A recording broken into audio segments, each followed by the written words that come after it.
My name is Joseph. I have two questions to ask. Why all the Muslims men are allowed to marry for 4 women? And the second one is, how can you prove that Jesus was not crucified?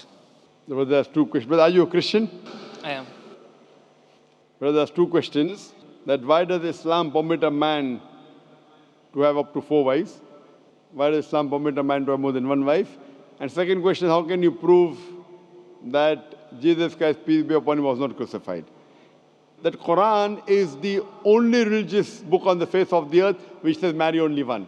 You read the Bible, you read the Ramayana, you read the Mahabharata, you read the Veda. No religious book on the face of the earth says marry only one besides the Quran. If you read Ramayana, the Hindu scriptures, the father of Sri Ram, he had more than one wife. If you read Mahabharata, Sri Krishna, how many wives he had? 4, 10,000, 10,000. He had 16,108 wives. So if Sri Krishna can have 16,108 wives, so why can't Muslims have maximum up to 4? If you read the Old Testament, it says that Solomon, peace be upon him, had 700 wives. Abraham, peace be upon him, had 3 wives. So Old Testament tells you can marry as many wives as you want. Same as the New Testament says that you should follow Old Testament. So in Hinduism, in Christianity, in Judaism, you can marry as many as you want. It is later on that the church put a restriction that Christians should marry only one. It is later on, Rabbi Benjamin Yehuda passed a synod and say that Jews should marry only one. Otherwise, previously, they used to marry as many as they wished. It is the Indian penal code in India in 1954 that put a restriction and said under the Hindu Special Marriage Act, the Hindus should marry only one. But the scriptures put no restrictions. Let's analyze what does the Quran say. Quran says in Surah Nisa chapter 4 verse number 3, marry women of your choice in 2s, 3s or 4s, but if you can't do justice, marry only one. This statement, if you can't do justice, marry only one, is only given in the Quran and no other religious scriptures. Let us analyze why does Quran give permission for the Muslim men to marry more than one woman, maximum 4. The reason is that by nature, male and female are born in equal proportion. But if you ask any pediatrician, he will tell you, the doctor of the children, that the female child is stronger than the male child in fighting germs and diseases. So you have more deaths among the male children as compared to female children. So in pediatric age itself, the females are more than the males. As life goes on, there is death due to wars, due to alcoholism, due to drug addiction, due to accident. In all these cases, more men are dying as compared to females. So today in the world, there are more females as compared to males. In few countries, like India and China, the female population is less than the male population because of female feticide and female infanticide. In India, according to a BBC report, every day more than 1,000 fetuses are being aborted after they are identified as females. If you multiply this figure by 365, you get a total of more than 1 million fetuses are being aborted every year in India after they are identified that they are females. According to the Tamil Nadu government hospital report, out of 10 females born alive, 4 are put to death. If you stop this evil practice of female feticide and female infanticide in India, even in India, the female population will become more than the male population. Even in China, if you stop this evil practice, the female population will become more than the male population. Today, if you analyze, in USA alone, there are 4.7 million females more than males.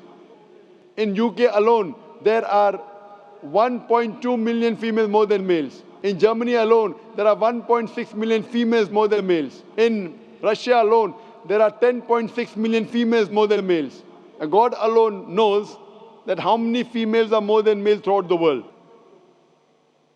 If I agree with you that one man should only marry one woman, and suppose your sister happens to live in America, or suppose my sister happens to live in USA, and the market is saturated, every man has found a wife for himself, yet there will be 4.7 million females who will not find life partner.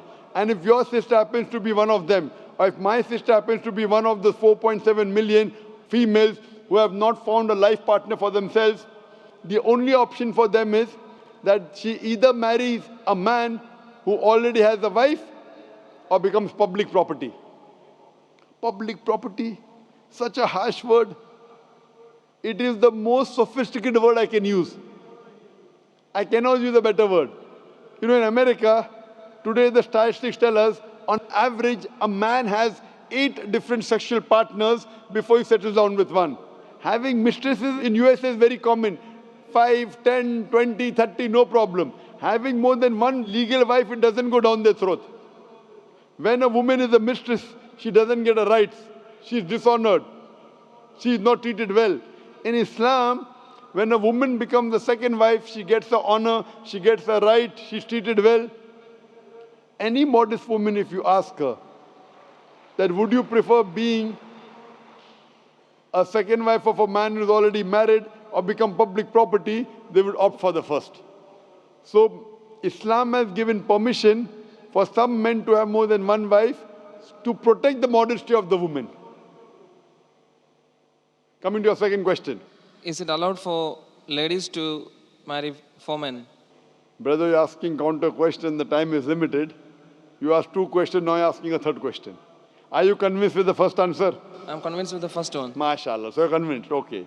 The brother asked that, is a woman allowed to have more than one husband? If you do that, this problem will be exaggerated more. I mean in Muslims, in Muslims. As it is, women are more than men. If women marry more than one husband, the problem will be exaggerated. Point number 1. Point number 2, if a man has more than one wife and if the child is born, you can easily identify who is the father, who is the mother. If a woman has more than one husband and if the child is born... The DNA is still allowed. Brother, let me finish the answer, na? You asked the question, was I interfering? Was I interrupting? Yes or no? No. No. So why are you interrupting? After I finish, you can ask, na? I'm a medical doctor. Are you a medical doctor? No. I'm a medical doctor. I know about DNA testing. I'll come to it. Once, if a woman has more than one husband, 2 husbands, and if a child is born, and if he goes to admit in the school, and if the question, who's your father, she'll have to give 2 names. You're talking about DNA testing. I know about it. DNA testing is recent. Was DNA testing there 50 years back? Was it there? No. It's a new recent discovery, yet it's not 100%. Even if I agree it's 100%, it is now, it wasn't there before. Islam is there since time immemorial. And this is not the only reason. Even if I agree tomorrow it becomes 100% perfect, this is not the only reason. Today science tells us that man is more polygamous in nature as compared to the female. Today science tells us that during menstrual cycle, the female undergoes certain psychological changes. It's not possible for her to do the role of multiple wives. But a man doesn't undergo these changes, it's possible for him to do a role of multiple husbands. Today science tells us that if a man has multiple sexual partners and all are faithful, there is no problem. But if a female has multiple sexual partners and all are faithful, there are chances of sexually transmitted diseases to emerge. And that disease will go back to the male partner. So medically, it is not acceptable that a female has multiple partners, but medically and scientifically, it's acceptable that a male can have multiple partners.